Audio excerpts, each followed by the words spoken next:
पुत्र इजराइल के राजा सुलेमान के नीति वचन। इनके द्वारा पढ़ने वाला बुद्धि और शिक्षा प्राप्त करे और समझ की बातें समझे और काम करने में प्रवीणता और धर्म, न्याय और निष्पक्षता की शिक्षा पाए, कि भोलों को चतुराई और जवान को ज्ञान और विवेक मिले, कि बुद्धिमान सुनकर अपनी विदा बढ़ाए और समझदार बुद्धि का उपदेश पाए, जिससे वे नीति वचन और दृष्टांत को और बुद्धिमानों के वचन और उनके रहस्यों को समझे।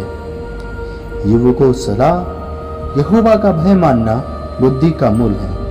बुद्धि और शिक्षा को मूढ़ी लोग तुच्छ जानते हैं। हे मेरे पुत्र, अपने पिता की शिक्षा पर कान लगा और अपनी माता की शिक्षा को न तज, क्योंकि वे मानो तेरे सिर के लिए शोभामयान मुकुट और तेरे गले के लिए कंठमाला होगी। हे मेरे पुत्र, यदि पापी लोग तुझे फुसलाए तो उनकी बात न मानना।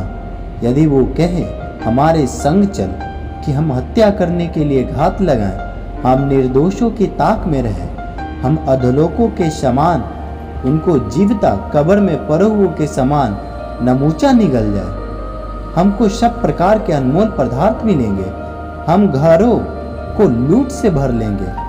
तू हमारा साजी हो जा, हम सबों का एक ही बटुआ हो।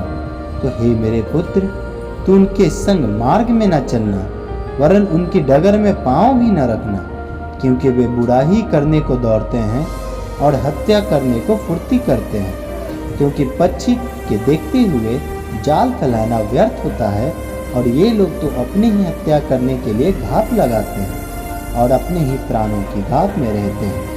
सब लालचियों की चाल ऐसी ही होती है, उनका प्राण लालच ही के कारण नष्ट हो जाता है। आमीन।